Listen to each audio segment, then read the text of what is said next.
میرے رسول پاک علیہ السلام کا دروازہ سب سے بڑا دروازہ ہے، حضور کا دروازہ سب سے بڑا دروازہ ہے، لیکن میرے دوستو یاد رکھنا، نبی پاک علیہ السلام نے بھی لوگوں کو جب رستہ دکھایا ہے تو رب کریم کا رستہ دکھایا ہے، اللہ کا رستہ دکھایا، اللہ کریم کا رستہ دکھایا، لوگوں رب کی طرف توجہ کرائی۔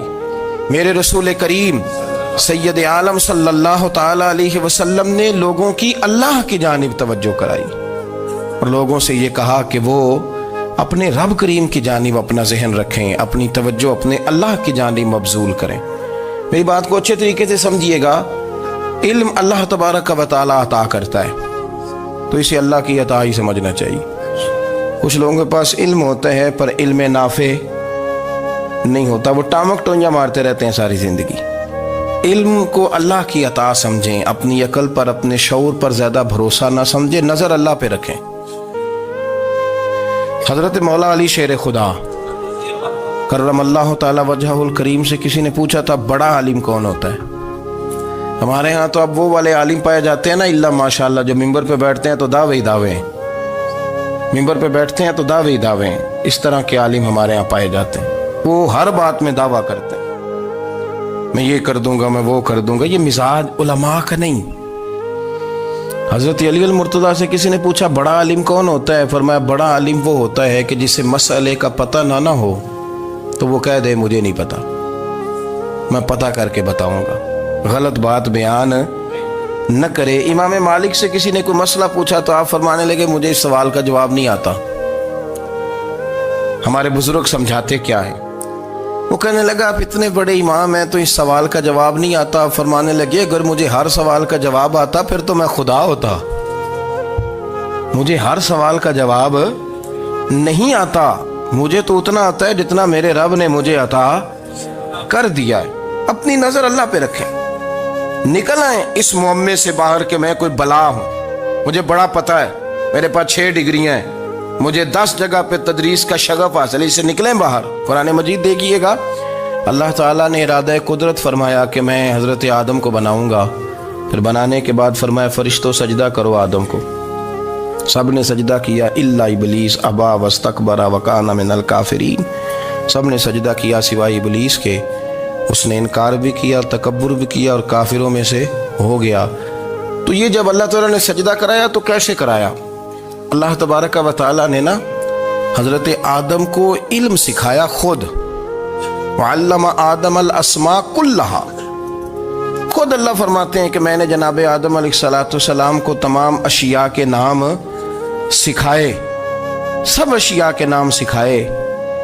تو وہ چیزیں پھر میں نے نا، اللہ فرماتے ہیں میں نے فرشتوں پہ پیش کی، میں نے کہا کہ بتاؤ ان کے نام کیا ہے، تو فرشتوں نے جو جواب دیا وہ سمجھنے والا ہے۔ اللہ نے چونکہ خود علم سکھایا تھا حضرت آدم کو، جناب آدم سکھایا تھا لیکن فرشتوں کو نہیں سکھایا تھا، تو اللہ کریم نے فرمایا فرشتوں اب یہ بتاؤ ان چیزوں کے نام کیا ہیں؟ تو فرشتے کیا کہتے ہیں؟ فرشتے عرض کرتے ہیں قالوا سبحانک لا علم لنا۔ آپ کبھی یقین کریں اس چیز کی لذت لیں تو مزہ آ جائے۔ کہا قالوا سبحانک، کہنے لگے تو پاک ہے، قالوا سبحانک، کہنے لگے تو بھئی آدم علیہ السلام کو نام سکھا لیے، پھر فرشتوں کے سامنے وہ چیزیں پیش کر کے کہا ان چیزوں کے نام بتاؤ، تو فرشتے کیا کہتے ہیں؟ کہتے ہیں قالوا سبحانک، تو پاک ہے، لا علم لنا، ہمارے پاس کوئی علم نہیں، الا ما علمتنا، ہمیں تو اتنا پتہ ہے جتنا تو نے ہمیں سکھا دیا، ہمیں تو اتنا پتہ ہے جتنا تو نے ہمیں، لا علم لنا، ہمارے پاس کوئی علم نہیں ہے، اتنا ہی پتہ ہے جتنا تو نے ہمیں سکھا دیا ہے، اس سے زیادہ ہمارے پاس علم۔ اور یہ کیوں تو نے ہمیں جتنا سکھایا اتنا پتہ ہے؟ فرشتے یہ نہیں کہتے یا اللہ تو زیادہ سکھا، آدم کو دیا تو ہمیں بھی دے، یہ نہیں فرمایا، فرمایا انک انت العلیم الحکیم، اے اللہ تو علم والا بھی ہے اور حکمت والا بھی ہے، تجھے پتہ ہے کس کو کتنا دینا ہے، جتنا تو نے مناسب سمجھا جناب آدم کو دیا اور جتنا تو نے بہتر سمجھا وہ تو نے ہمیں عطا فرمایا۔ تو اگر آپ کے پاس علم ہے، کہیں نالج ہے، اس کو اللہ کی عطا سمجھے۔ ہمارے ہاں بہت سارے لوگ بن کے بیٹھ جاتے ہیں، میں اکثر کہتا ہوں کہ پھر وہ دعوے کرتے ہیں میرے علاقے والے جاہل ہیں، میرے شہر والے جاہل ہیں، میرے خاندان والے پڑھے نہیں، یہ آپ کا دعویٰ ہے، یہ آپ کو خراب کر دے گا۔ ہم نے بہت سارے ایسے لوگ دیکھے جو بہت بڑے عالم تھے، لیکن اللہ جب لینے پہ آیا تو عقل ہی لے گیا، شعور ہی چلا گیا، حافظے ختم ہو گئے۔ آپ دیکھتے ہیں بڑھاپے میں کچھ لوگ ایسے ہوتے ہیں کہ جن کو یہ بھی یاد نہیں رہتا کہ میرا نام کیا ہے، میں کہاں ہوں، مجھے کدھر جانا ہے۔ تو اس وقت سے اللہ کی پناہ مانگیں اور اپنی نظر اپنے رب کریم کی جانب رکھیں، اللہ کی جانب اپنی نظر کو مبذول رکھیں۔ دوسری بات، علم کے بعد ایک چیز آتی ہے جس کا نام ہے ہدایت، جس کا نام ہے تقوی، جس کا نام ہے پرہیزگاری، جس کا نام ہے عمل، عبادت، ریاضت۔ یہ بھی اسی وقت ہی نصیب ہوتی ہے جب میرا رب کریم نصیب فرما دیتا ہے۔ ہم نے نا نیکی کا اپنا اپنا سٹیٹس بنا لیا ہے، اپنا اپنا معیار بنا لیا ہے۔ کچھ لوگ کہتے ہیں کہ جناب مسجد میں سیمٹ کا توڑا دینے سے بہتر ہے کسی غریب کو آٹے کا تھیلا دے دو۔ اب اس نے اپنا مزاج بنا لیا نا نیکی کا، اس نے اپنا سٹیٹس بنا لیا۔ میرا یہ سوال ہے کہ نبی پاک صلی اللہ تعالیٰ علیہ وسلم جب مدینہ شریف آئے تھے تو حضور نے سب سے پہلے غریبوں میں آٹا تقسیم کیا تھا کہ سب سے پہلے مسجد بنائی تھی؟ کیا عجیب لوگوں کا رنگ ہے، اپنی مرضی کی ہدایت، اپنی مرضی کا تقوی، اپنی مرضی کا معیار۔ مسجد کوئی بڑا چھوٹا خطیب بھی میری طرح کا ہو نا تو وہ مسجد میں بیٹھ کے جب نبی پاک کی بات کرتا ہے تو کہتا ہے میرے رسول پاک غریبوں کا سہارا بن کے آئے۔ وہ غریبوں کی بات کرتا ہے، مسکینوں کی، لاچاروں کی، کمزوروں کی بات۔ تو مسجد ہی تو وہ ادارہ ہے جہاں سے غریبوں کی بات ہو رہی۔ تو اب لوگوں نے غریب کو اور مسجد کو لڑانا شروع کر دیا، اس کو لڑاؤ کہ مسجد میں پیسے دینے سے بہتر ہے آپ غریب کو آٹے کا تھیلا دے دیں۔ آپ یہ کیوں نہیں کہتے کہ مسجد میں بھی آپ توڑا دیں ایک سیمٹ کا اور ساتھ غریب کو بھی خدمت کریں؟ یہ کیوں نہیں تقوی؟ اپنی اپنی مرضی کا مزاج، اپنی اپنی۔ کچھ لوگ کہتے ہیں چھوڑو جی، ساری زندگی انسان نماز پڑھتا رہے اور پھر گالیاں بھی دیتا رہے، بندہ داڑھی بھی رکھ لے اور جھوٹ بولنا بھی نہ چھوڑے۔ تو یہ آپ نے اپنے پاس سے تقوی کا معیار بنایا۔ گالی دینے کا گناہ ہے اور داڑھی رکھنے کا ثواب ہے۔ تو اگر آپ داڑھی رکھے ہوئے ہیں اور آپ کوئی غلطی کر رہے ہیں تو اس سے آپ کی داڑھی کا ثواب ختم، اللہ کرے آپ کو سمجھ آئے میری بات۔ آپ کوئی غلطی کر رہے ہیں، داڑھی کا ثواب اس سے ختم، وہ اپنی جگہ پہ قائم ہے چیز۔ اپنی مرضی کا کیوں تقوی کا معیار بناتے ہیں؟ تقوی کا مزاج اپنی مرضی کا نہ بناؤ۔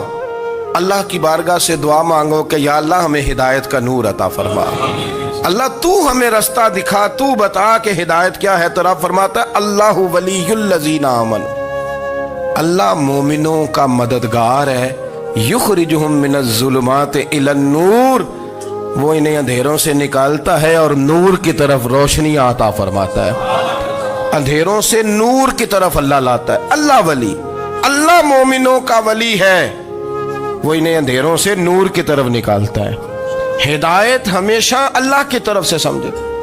جب وہ نماز کی توفیق دیتا ہے تو اپنے فضل سے دیتا ہے، جب وہ ذکر کی توفیق دیتا ہے تو اپنے فضل سے۔ ہم سمجھتے ہو جی فلانا نہیں پڑھ رہا بڑا بیوقوف ہے، فلانا نہیں پڑھ رہا، تو تم کیا اپنی عقل کے زور پہ پڑھ رہا ہے؟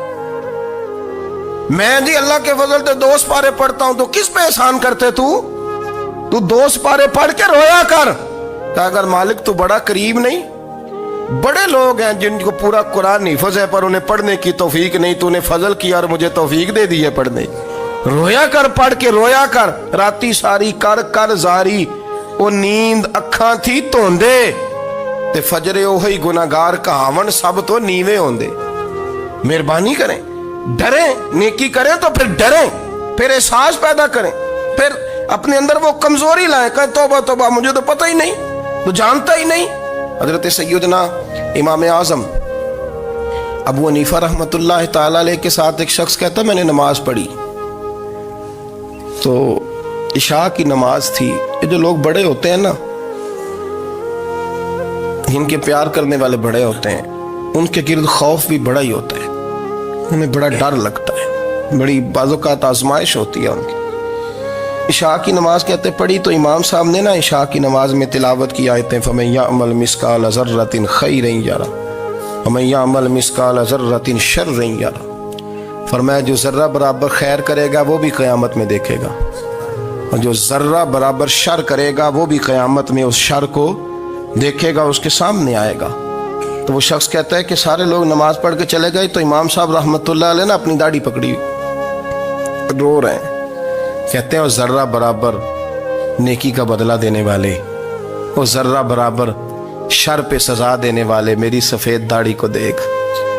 مالک میرے ذرے ذرے سامنے نہ لانا، لوگ تو میری بڑی قدر کرتے ہیں دنیا، میں تو بڑا پہچانا جاتا ہوں، لوگ تو میری راہوں میں پھول لیے کھڑے ہوتے ہیں، مجھے بڑا نوازتے ہیں. قیامت میں رسوا نہ کر دینا، میرے لیے مشکل ہو جائے گی. وہ کہتے ہیں میں نے امام صاحب کا درد دیکھا، مجھے کوئی کام تھا تو میں چلا گیا. میں نے کہا کہ وہ اس وقت اللہ کے حضور حاضر ہیں تو میں دوبارہ آؤں گا. کہتے ہیں میں تہجد کا وقت آیا تو امام صاحب وہیں بیٹھے تھے اور ان کی داڑھی آنسوؤں سے بھری ہوئی تھی اور زور سے داڑھی پکڑی ہوئی. کہنے لگے مالک رسوا نہ کر دینا، قیامت میں رسوا نہ کر دینا. یار جو ہدایت یافتہ لوگ تھے وہ تو ڈرے ہوئے تھے، وہ تو سہمے ہوئے تھے، وہ تو کہتے تھے یہ اس کا فضل نہیں، اس نے بلا لیا، یہ اس کا کرم نہیں. حضرت باعزید بستامی کسی کافر کو دیکھتے تو رو پڑتے، کہتے مالک تو کتنا قریب ہے، یہ بے ایمان رہ گیا، تو نے اپنے فضل سے مجھے اپنے نبی کا غلام بنا لیا. وہ رو پڑتے. یہاں تو لوگوں کا دعویٰ ہی بڑا ہے. نمازی اللہ خیر فرمائے وہ تو دوسروں کو گھورتا ہے، وہ کہتا ہے جنت کا میں مالک ہوں، کنجیاں میرے پاس ہیں، میں کسی اور کو گھسنے نہیں دوں گا. اور اگر 2-3 حج کر لے تو پھر تو وہ کہتا ہے کہ اب میرے سے پوچھ کے لوگ جنت میں جائیں گے معاذ اللہ. اور اگر وہ 2 4 5 7 دفعہ کوئی نفل پڑھ لے تو پھر وہ کہتا ہے چھوڑیں جی سارے لوگ بے عمل ہیں، میں اکیلا نیک ہوں. نہ ایسا کریں، اپنی توجہ اپنے رب پہ رکھیں، اپنی توجہ اپنے معین الملت والدین، عطا رسول، ہند الولی، غریب نواز، خواجہ معین الدین چشتی، حضرت خواجہ اجمیر، شاہ اجمیر، والی ہندوستان. آخری عمر میں نا سارا دن روتے گزر جاتا، ساری رات روتے گزر جاتے، ذرا سی کوئی بات کرتا تو رو پڑتے، آنکھیں آنسوں سے بھری رہتی. کئی دفعہ اپنے بھی پریشان ہو جاتے ہیں نا کہ یار تو ایک بات کی جان ہی نہیں چھوڑ رہا. تو خواجہ قطب الدین صاحب بختیار کاکی سے لوگوں نے کہا کہ آپ مرشد سے بات کریں، اتنا بھی تو نہیں نہ رونا چاہیے، ہر وقت اس کے آنسو کی کریے. عاشق دا کام ہی رونا تونا تے بنا رویوں نہیں منظوری. یہ عاشق سدا ہی روندا رہندا ہے، پاویں وصل ہوئے تے پاویں دوری. ہر وقت رونے کا کیا مطلب ہے؟ تو خواجہ قطب صاحب کہتے ہیں میں قریب گیا تو میں نے پیر دبائے، میں نے کہا سونیا لوگ تو کچھ بھی نہیں کرتے، تو نے تو کمال کر دیا، 90 لاکھ آدمی مسلمان کر دیا، دنیا کچھ نہیں کرتی، تو نے 50 سال ساری رات مصلے پہ بیٹھ کے رب راضی کیا. تو شہزادہ تھا، حضور کی اولاد تھا، لیکن معین الدین تیرا ایک پلاٹ بھی نہیں، تو نے طالب علم پالے، انہیں غریبوں کو دیا، انہیں نوازا، کوئی شے نہیں تیرے پاس، ہر چیز تو نے، ساری رات روتے ہو، سارا دن روتے ہو. تو خواجہ قطب الدین صاحب کہتے ہیں میں نے جب عرض کیا تو خواجہ صاحب مجھے گلے لگا لی، چیخ مار کے روئے، کہنے لگے قطب الدین پتر داڑھی سفید ہو گئی، جانے کا وقت آ گیا، جو تو نے نیکیاں گنوائی ہیں وہ ہیں صحیح میرے پاس، پر یار کی بارگاہ میں پیش کرنے کے قابل ایک بھی نہیں. تو بارگاہ تو دیکھ کتنی بڑی ہے، رسول کریم کی بارگاہ میں پیش کرنے کے قابل ان میں سے ایک بھی نہیں. تو آستانہ دیکھ کتنا بڑا ہے، کیا پیش کروں گا، کیا عرض کروں گا حضور کی بارگاہ میں، کس طرح. وہ یار جو بڑے تھے وہ تو ڈرے ہوئے تھے، سہمے ہوئے تھے، وہ تو بڑی آزمائش میں تھے، لیکن میرا اور آپ کا رٹا 2 نمازیں پڑھ کے 6 نمازوں کا دعویٰ کرنا اور لمبی چوڑی کہانیاں بنانا اور اپنے منہ سے اپنی تعریفیں کرنا، اس سے تھوڑا باہر آئیں. رزق بھی میرا اللہ ہی دیتا ہے، علم بھی اللہ دیتا ہے، رزق بھی. بڑے بڑے فقیروں کو مالدار ہوتے دیکھا، بڑے بڑے مالداروں کو فقیر ہوتے دیکھا، بڑے بڑے. میرے ایک بڑا سخی قسم کا سجن ہے، بڑا پیارا ہے، میں اسے سخی مانتا ہوں. میں نے اپنی پریشانیوں کے دنوں میں بھی اس شخص کو سخی دیکھا. ایک دن رات کو مجھے ٹیلی فون کر کے کہنے لگا کدھر ہو؟ میں نے کہا میں گھر ہوں. نہیں اکثر سفر میں ہوتے ہو نا؟ میں نے کہا طبیعت کیسی ہے؟ ٹھیک ہے، بس حال چال پوچھنا تھا. میں نے سمجھائی، میں نے کہا یار یہ کوئی مسئلہ ہے، ورنہ رات کے 2 بجے کوئی حال پوچھنے کو فون تو نہیں نہ کرتا.